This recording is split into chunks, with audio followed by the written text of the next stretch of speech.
जय मां आदिशक्ति, जय सनातन धर्म।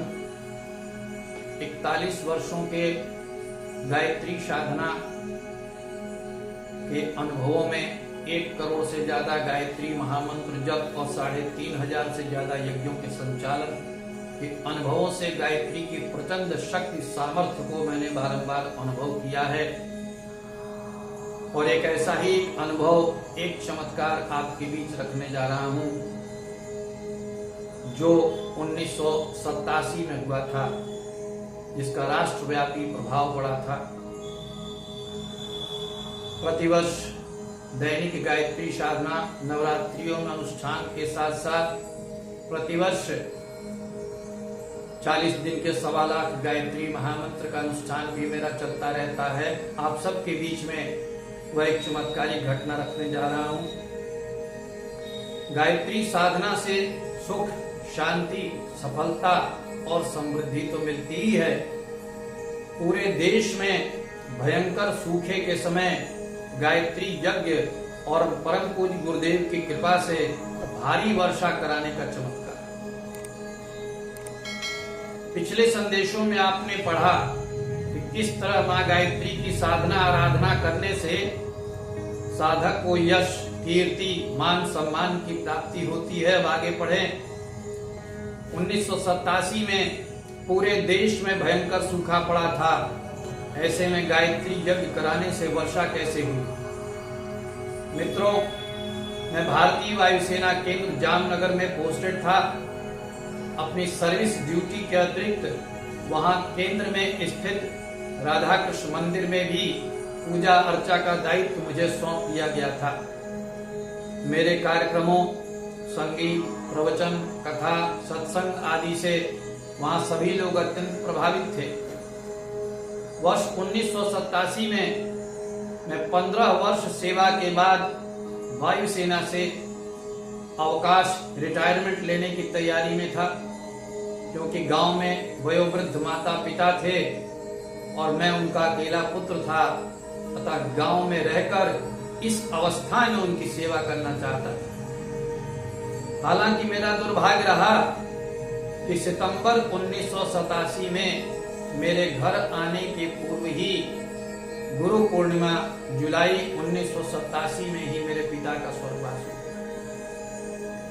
वर्ष 1987 में पूरे देश में भयंकर सूखा पड़ा था। वायुसेना केंद्र जामनगर में भी पानी की दिक्कत हो रही थी। एक दिन मुझे मौसम विभाग के वरिष्ठ अधिकारी विंग कमांडर तनेजा जी ने फोन किया। मैं जब उनसे मिलने गया तो उन्होंने कहा कि साहब, अर्थात station commander air commodore PS Brar ji ने कहा है कि पंडित जी को बोलिए कि बारिश कराने के लिए यज्ञ करें।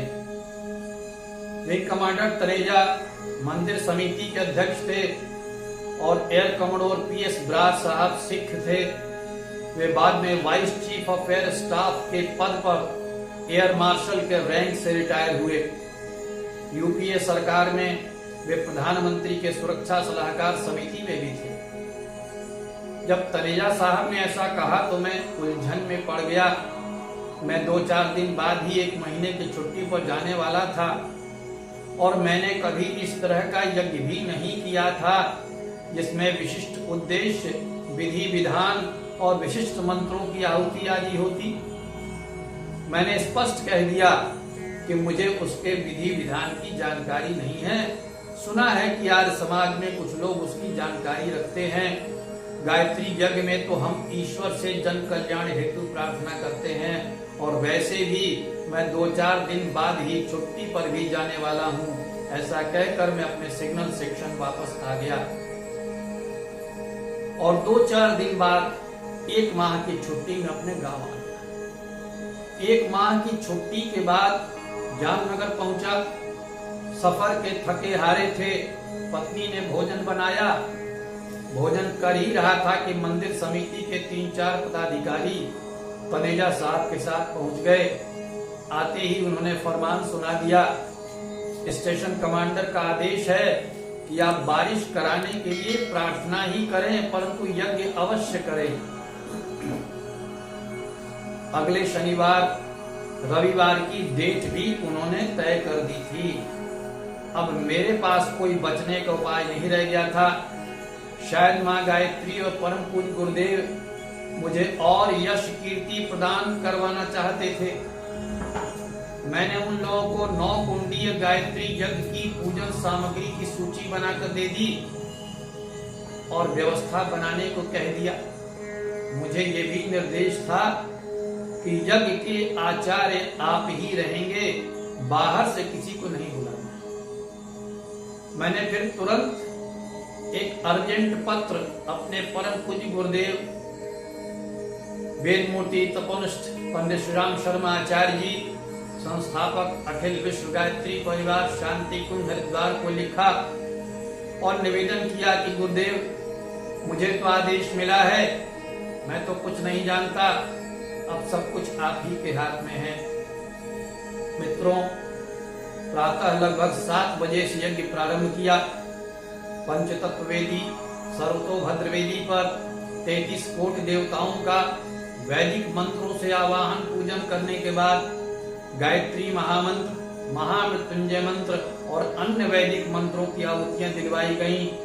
12 साढ़े 12 बजे तक यज्ञ संपन्न हुआ। आरती प्रसाद वितरण के बाद सभी भक्तगण अपने घर गए। मैं भी मंदिर में ही बने हुए मेरे निवास पर भोजन कर विश्राम करने लगा। अभी मुश्किल से मेरी आंख लगी ही थी कि मेरा बड़ा लड़का अनंत देव हरिवंशी, जो उस समय 8 साल की आयु का था, उसने मुझे जगाया। पापा जी, जोर की बारिश हो रही है।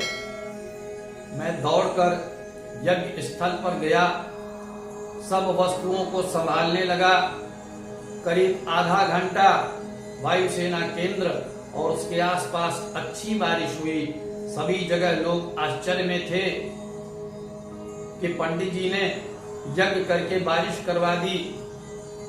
मैं स्वयं भी माँ गायत्री और पूज्य गुरुदेव वेदमूर्ति तपोनिष्ठ पंडित श्री राम शर्मा आचार्य जी की कृपा का अनुभव कर आत्मिक आनंद से भर उठा था। मित्रों, तब मैंने सोचा था कि बारिश केवल जामनगर में ही हुई है, लेकिन हमारे गायत्री साधना से सिद्धि ग्रुप से जुड़े हुए एयरफोर्स के एक वरिष्ठ अधिकारी ग्रुप कैप्टन सत्यानंद सिन्हा जी, जो उस समय नालिया में पोस्टेड थे गुजरात में, उन्होंने मुझे बताया कि पूरे गुजरात में इतनी भयंकर बारिश हुई थी कि दोपहर में ही अंधेरा हो गया था। मुझे जाना था ऑफिस में, तो टॉर्च लेकर के जाना पड़ा था। माँ गायत्री और यज्ञ परम पूज्य गुरुदेव की कृपा आशीर्वाद से इस चमत्कार से मैं चमत्कृत रह गया। जीवन में गायत्री की श्रद्धा पूर्वक साधना करने वालों के ऐसे अनेक चमत्कारी प्रसंग आते हैं और साधक का विश्वास और दृढ़ हो जाता है। मैं अपने अनुभव से आप लोगों को इसके बारे में बताता हूँ, मार्गदर्शन करता हूँ। बहुत सारे लोग सुनी सुनाई बातें, पढ़ी पढ़ाई बातें कहते हैं, लेकिन कबीर के शब्दों में कि तू कहता कागज की लेखी और मैं कहता आंखें की देखी, तो मेरे व्यवहारिक अनुभव मार्गदर्शन का आप सब भी लाभ उठाएं। नियमित गायत्री साधना करें। हमारे गायत्री साधना सिद्धि व्हाट्सएप ग्रुप से जुड़ने के लिए स्क्रीन पर जो है हमारा व्हाट्सएप है, उस पर अपना नाम तथा जिले का नाम लिख करके आप मैसेज कर सकते हैं।